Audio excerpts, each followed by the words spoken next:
Ordinary life is not the easiest one for Ukrainian civilian, and this is the objective of Russian Federation and Putin to do everything to decrease resilience of Ukrainian society. It's all very well, the innovation, the staggering innovation, the amazing innovation from Ukraine and the battlefield. But the line's only going one way, Andriy, at the moment, going very slowly, but it's only going one way, and it has to go the other way. He needs to feel the defeat. If defeat is alternative to negotiated settlement, he would at least consider negotiated settlement. If the more acquisitions are alternative to negotiated settlement, he's not going to consider it. Hello and welcome to Independent Thinking, the international affairs podcast from Chatham House. I'm Bronwen Maddox and I'm recording today during our conference on the war in Ukraine, which also marks 10 years of our Ukraine Forum, and we started that forum in the wake of Russia's invasion of Crimea. We have expanded that work enormously, particularly in the last 3 years. I've got terrific guests drawn from the conference. With me today are Andriy Zagorodnyuk, former Minister of Defense of Ukraine, Daryna Marchak, Deputy Minister of the Economy, Environment and Agriculture, Olha Aivazovska, Chair of the Board of Opora Civic Network, Simon Smith, Chair of the UA Forum, and Dominic Nicholls, Associate Editor of the Telegraph. Let's start by talking about the state of the economy and how it is holding up. Daryna, you're Deputy Minister of the Economy. Can you give us an insight into that? Ukraine has demonstrated exceptional resilience. GDP returned to growth in 2023 to 5.7% of growth, and it's projected to grow 10.7%. Where is this resilience coming from? What kind of sectors of the economy? Actually, we are transforming our economy right now to a high tech wartime economy. The fact we have the huge increase in the defense sector and other high-tech sectors. Also, Ukrainian business proved to be very resilient, capable to invest and to open new facilities even within the war. Another big sector which proves to be very resilient is our energy, because you know that unfortunately every day and night we have a huge amount of missile attacks and drone attacks on our energy. Since the start of the war, we had more than 65,000 attacks on our energy assets, but still we use that opportunity to not only to recover, but also to develop alternative energy sectors. I'm going to come back to the energy point in a moment because it's absolutely crucial. And we've all been reading and seeing the pictures about the hits, the Russian hits on Ukrainian energy. But just tell us briefly about the agriculture as well and whether that is still getting out through the Black Sea. Yes, of course. And this year, in natural terms, we expect that the harvest will be higher, a bit higher than the previous year, around 7% increase. So even due to the fact that we have a lot of land mined due to the Russian attacks, we still are able to harvest the crops. Olha, you're chair of the board of the Opora Civic Network, a civil society group. What can you tell us about how ordinary life is holding up in this? Ordinary life is not the easiest one for Ukrainian civilian, and this is the objective of Russian Federation and Putin to do everything to decrease resilience of Ukrainian society, because everything like that has direct connection with human dimension. So if you don't have an opportunity to use heating system during winter period, it means that you have to find some solutions to leave Ukraine or to replace the home to the village direction or something like that. But for young mothers, I have my son, my boy is 14 years old, and I have to think about his education for not being a lost generation for the future recovery and reconstruction of Ukraine, and for being a part of the development stage after the end of the war. So that's why if you don't have 13 hours of access to electricity in Kyiv, for example, you need to leave the city. If such situation will ongoing during -10 temperature winter time, it means that you will not have access to restroom, to internet, to mobile phones and connections, to heating system at all. And if this infrastructure will be destroyed, because if you don't have opportunity to heating the infrastructure during 10 days, then you can't recover it till spring period because it will be destroyed internally. So, I mean, for the regular citizens, this is the most dangerous period when the mental health is not on the highest level, is not there at all. You need to rebuild yourself and to save your brains each day. And then you may not have access to the regular basic services. In a big cities, it will produce a huge disaster.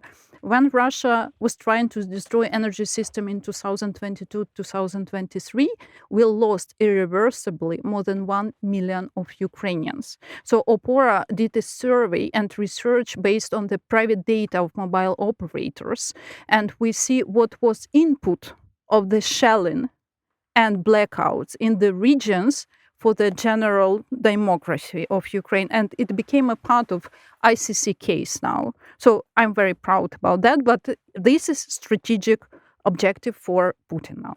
Simon Smith, what do you make of this? Ordinary life and beyond, very, very tough. The economy holding up, as Daryna was telling us, and yet... I think Olha has brought two things together here, really. One, just how hard life is. And I mean, that sounds to me like a picture that has definitely got harder. It was hard enough in the first year of the war, but I think just hearing the eyewitness accounts tells us how much harder it's got. Also, looking at the analysis of how the Ukrainian air defenses are coping with the missiles and the drones being sent from Russia, again, it looks to me as if the intensity of those attacks, the volume, the scale of those attacks has just gone up and up and up. And as we've seen, particularly focused on energy. Focused on energy, absolutely. And the second point is, as Olha was saying, that this is a deliberate piece of targeting. This is deliberately designed to wear down even more, to exhaust even more a population that has had 3.5 years of war to cope with. It's a strategic decision by Putin.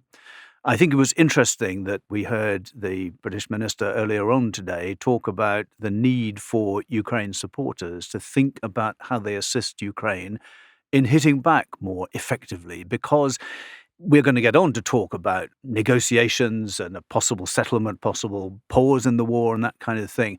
But so long as there is a sort of imbalance between one side's capacity to wear the other one down, and there is a degree still of serious self-restraint on the other side, then the conditions that are being set for those potential negotiations are extremely unbalanced themselves. We'll come on to the question of those negotiations in a moment, and indeed the state of the war. But Dominic, you're not just an associate editor of The Telegraph, but have been very immersed in these questions for some time. What do you make of this particular threat to energy at the moment? Well, I think this coming winter looks like it's shaping up to be the most serious one since the start of the full-scale invasion for Ukraine and for Russia. We can talk about that in a moment. But the effect that it's having in Ukraine, added to the fact that it's nearly 4 years in since the start, this is extremely serious. The attacks, the air defense network is not sufficient at the moment to stop these attacks. They are getting through, and it is having an immediate and very significant effect on civil society. Daryna, can you just take us into the energy question a little bit more about the disruptive effect of this? As Olha was saying, the internet as well as anything. No one can do anything when the power cuts come through. What is the impact of this, and what do you think Ukraine can do about it? Unfortunately, this energy blackout leads to the loss in GDP growth. We need to understand that prior to these massive attacks on the energy sector, Ukrainian economy started to increase the pace of the growth. And in August, we had 5.3% of GDP growth already. But now we have destruction of around 55% of gas production capacity in our country. And that, of course, leads to different negative consequences to the economy growth and also to the productivity and capacity not only of ordinary people to make homework or to prepare some dinner, but also for a business to deal.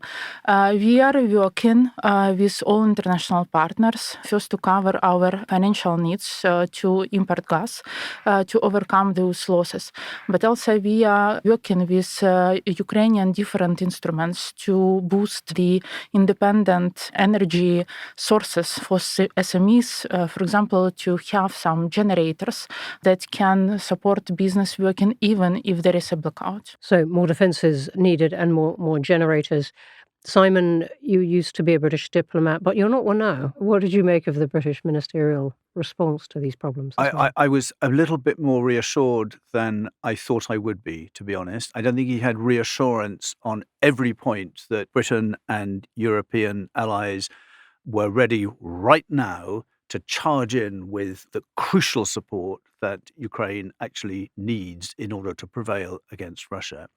But what worried me a lot up to now has been two things. One, this sort of sense of incrementalism that it's really hard to shake off. I think governments around Europe have behaved in a way which almost suggests that they think their next move, however modest it might be of itself, will be the move that's crucial, is just enough to crack the Russians, to provide that crucial bit of stress that breaks the Russians.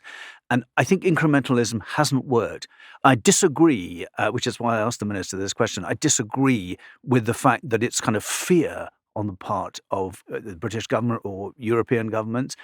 It's not so much fear of the consequences, as I say. I think it's you mean fear of how Russia might respond? Fear of how Russia might respond, or indeed, as is sometimes discussed, fear of what actually happens in Russia if Russia does lose the war. That is a whole other question. We'll develop this a bit because I want to use that as a pivot to talk about these questions of where the war is right now and indeed what kind of path there might be to some kind of ceasefire. Just following what Simon was saying, we had a dinner last night talking about this, and I was very struck by the way many of the Europeans began their sentence with if. Well, and if Ukraine lasts the winter, and were very hypothetical, including about the frozen assets of Russia.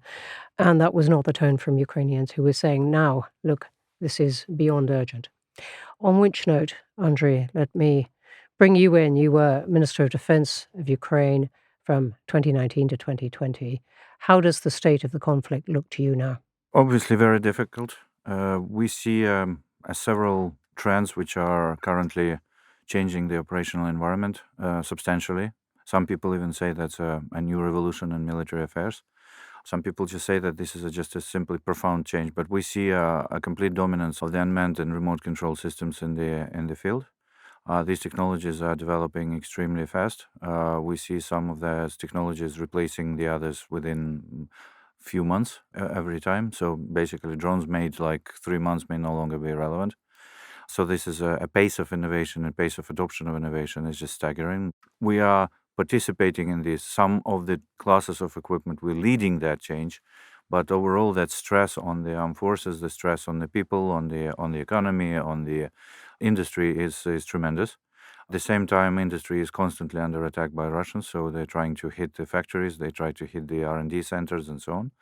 And at the same time, Russians are using the small group tactics, basically like it's an evolution of the human waves tactics when they send small groups in order to attack some positions with a casualty rate like 90%, or above. But nevertheless, they're okay with this, at least at the moment.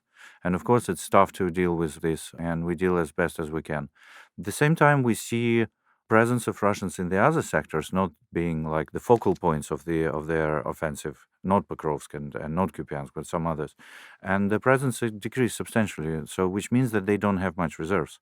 They pulled out pretty much all the people, so they, in some areas, very much across the line of contact, their presence is almost symbolic in some areas. And so that means that they are not endless at all. That is a really interesting point because one thing we've heard from British military and intelligence is, look, if we can push up the Russian casualty rate from, I don't know, say around 1,000 a day, which is a huge number, to several times that, then that begins to be something that Russia would find hard to sustain. But that is another if. We agree with that, but also we think that it's not just about the people, it's also about the critical assets, particularly those which are like a command and control, key logistical points, fire support units, and so on. So something which enables the front to exist. So if we can disrupt those, then of course even the number of people may no longer be that relevant. A really good point. I mean, just ask you one other thing. One thing we've heard from many Ukrainians, Daryna, I'm looking at you as well, and from President Zelensky when he came to speak at Chatham House a few months ago, was, look, we need money. We need lots of things, but we need money. How important would you say that single factor is?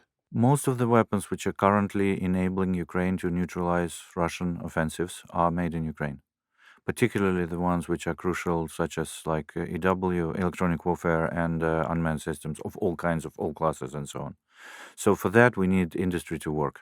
Industry needs to have a working capital to build. A government needs to be able to buy that from the industry. Industry needs to have money to develop, adapt, because it's, again, as an adaptation, like a very fast adaptation.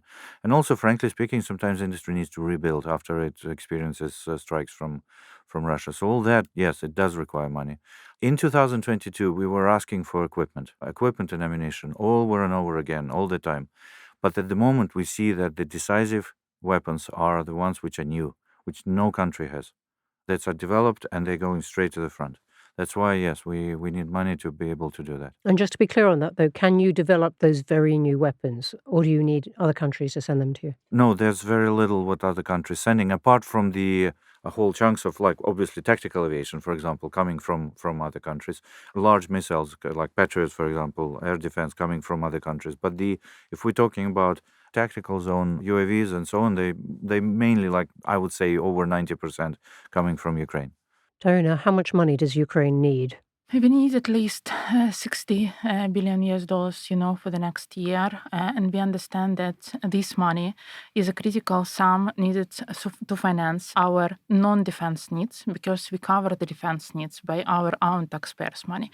But again, this is the critical minimum.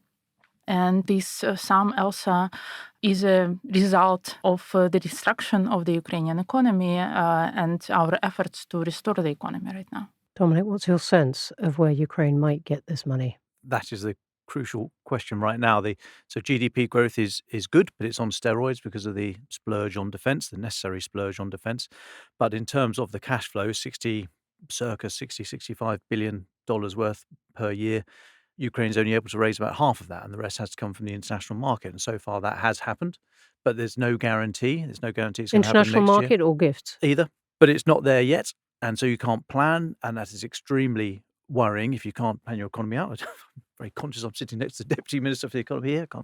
I've only got an economics A-level. I didn't do very well at that, so apologies.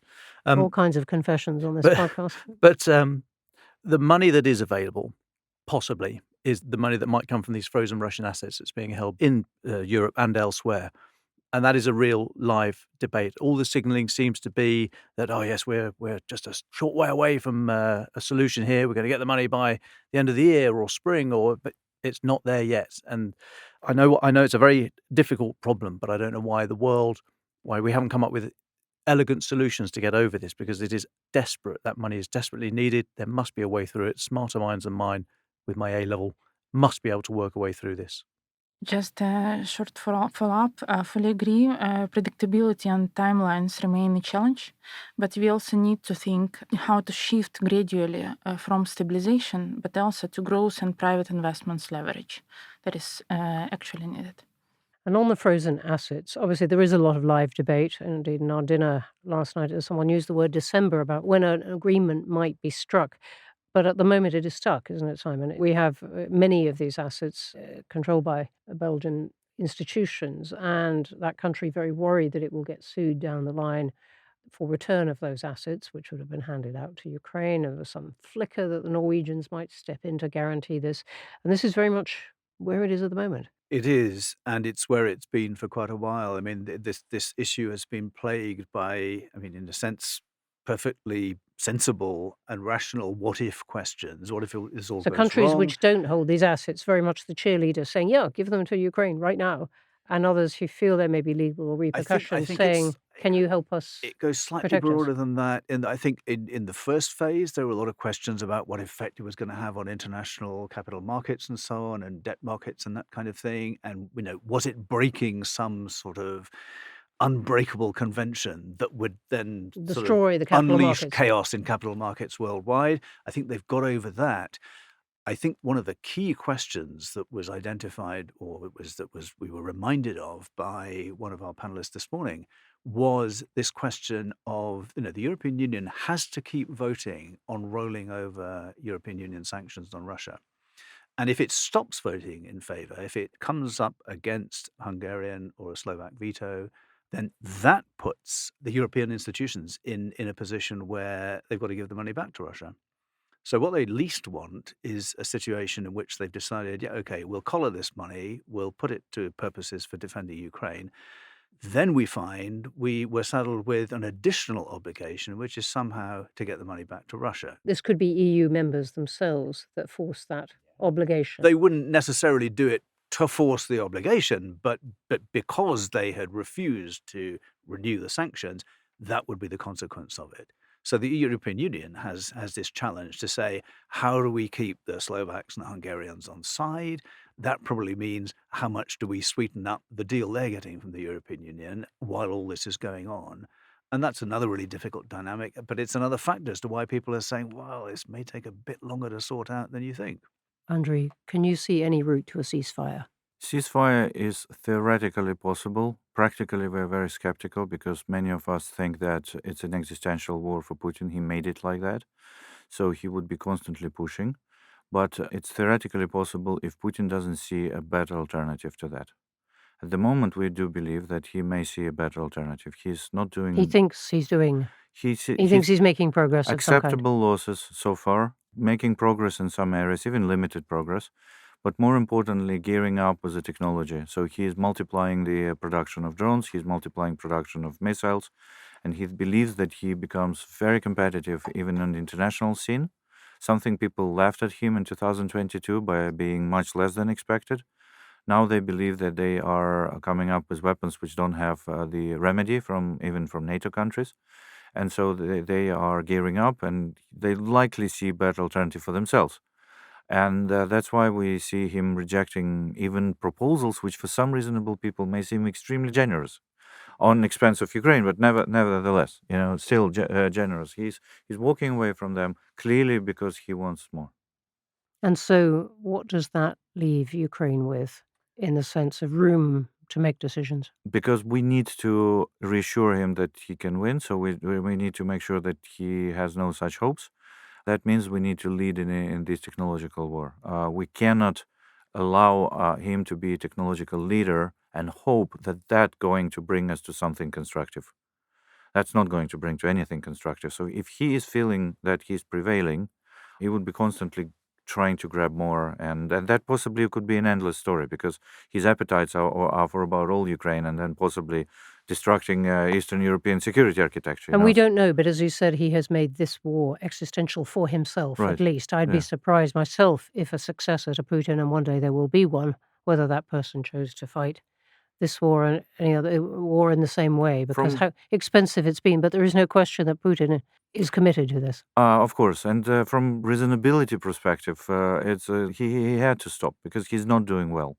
He certainly is not winning, but he may have a different rationale, and his rationale may be that now he is very close to some kind of a breakthrough, some sort of new industrial achievement, and so on, and that would show everybody that what Russia actually is. We have all possibility, Europe jointly with Ukraine, possibly with other Western nations, because the economies are uncomparable by size. Technological potential, uncomparable. The laser technologies, the AI technologies, the software development, hardware, robotics, all that's made in Europe and in the West can dwarf Russian efforts. But we need a very clear and very decisive industrial policy for that, a military-industrial policy, which is yet to come. And you put it very clearly, this is a war that ought to be winnable by Ukraine Absolutely. plus Europe. Daryna, can you see a route to a ceasefire? I'm not a military expert, but I see some economic route. The economy of Russia is getting worse and worse. And now we see that the trajectory is rather negative, with less than 1% of GDP growth this year, and with even worse projections by the IMF and the World Bank for the next year. While Ukrainian economy has the upcoming trend, regardless of the challenges that we face. And also another good news is that we have the much higher share of innovations in our economy and a much higher level of industrialization, opposite to what we had previous to the war. As is well documented, wars can accelerate innovation in all kinds of ways. Dominic, ceasefire? At the moment, no, because as much as Putin wants a ceasefire, and there was a clue last week in his interview with RT, formerly Russia Today, when he described the retreat from the the environs of Kyiv early after the full-scale invasion he didn't call it a goodwill gesture. This was a great tactic. This was they'd moved in to show what they could do, and now they're going to go away. So he can lie his way out of this. He can absolutely say whatever he likes to his people, and they will say, yeah, fine, okay, whatever, Vladimirovich. Now can I just get on with my life? Thank you very much. No problem. You can go back to riding your horses bareback. So he can get away with this. The strikes on his oil and gas infrastructure are hurting, but the line is creeping forwards. The line is moving forwards in Ukraine. He is happy to accept the toll that is taking. That has to stop. He has to be pushed back everywhere, hopefully, but the line has to go in the opposite direction for him to realize that the last piece of his plan is not working. And that's not happening at the moment. A bit of Churchillism, but wars are not won by glorious retreats after Dunkirk. It's all very well, the innovation, the staggering innovation, the amazing innovation from Ukraine and the battlefield. But the line's only going one way, Andriy, at the moment. It's going very slowly, but it's only going one way, and it has to go the other way. Absolutely. He needs to feel the defeat. If defeat is alternative to negotiated settlement, he would at least consider negotiated settlement. If the more acquisitions are alternative to negotiated settlement, he's not going to consider it. And right at this moment, that is where we are, that the line is moving into Ukraine.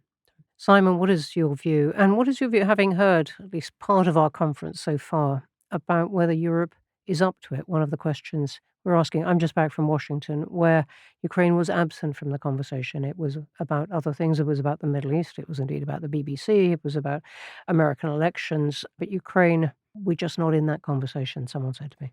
Well, you've just come back from Washington, and if Washington is absent, in the sense of if the US is absent from what happens next on Ukraine, that is a whole lot harder. There's no getting away from that. I still think that we've talked a little bit about the discrepancies, about the relative scales of the economic resources that Europe can muster compared to the small fraction of that Russia can muster.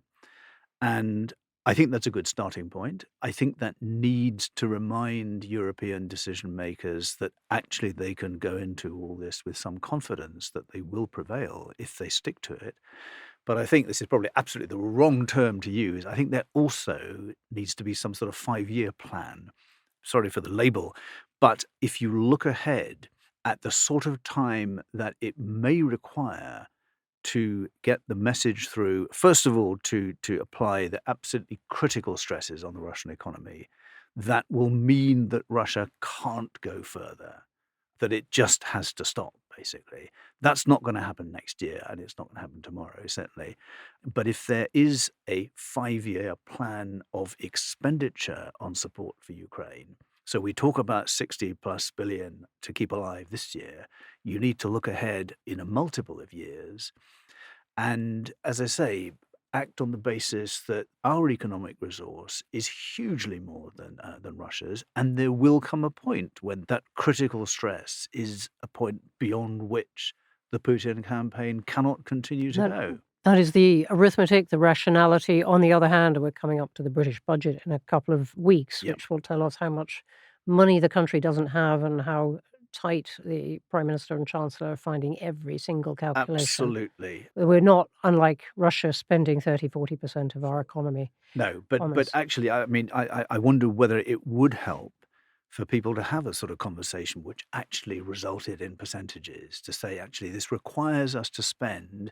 Okay, it sounds like a small fraction. It requires us to spend something like 0.4% or 0.5% of GDP on defending Ukraine for the next 5 years. I mean, that's not science. It is a really interesting sort of question, plucks out of the air, as it and were. what British ministers ought to do about making people feel that this is very close to home in terms of the threats that Russia is posing now, which is, again, a different question. We're going to have to draw this to a close. So, Andriy, let me just ask you one final thing. What does Ukraine need to get through the winter? Ukraine needs support of the West without any restrictions, without any doubts. We need to be able to fill our troops with the necessary weapons, with necessary equipment. And clearly it needs to come right at that time when it's needed in the places and so on. And of course, taking into account the absolutely clear campaign about the energy, we do need energy. But without energy, it would be extremely tough. Otherwise, we're going to get through. First of all, we don't have any other choice. And secondly, we clearly see that, Russia is not like dominating the space. They are barely getting through. So we need just a bit of a push, and I'm sure that we'll be standing. Thank you very much for that. We're going to have to stop there. So, a very warm thanks to my guests who, as I said at the beginning, have rushed out of our conference to take part in this. That's Andriy Zagorodnyuk, former Minister of Defense, Daryna Marchak, Olha Aivazovska, Simon Smith, and Dominic Nicholls. Please join us again next week. I look forward to seeing you then.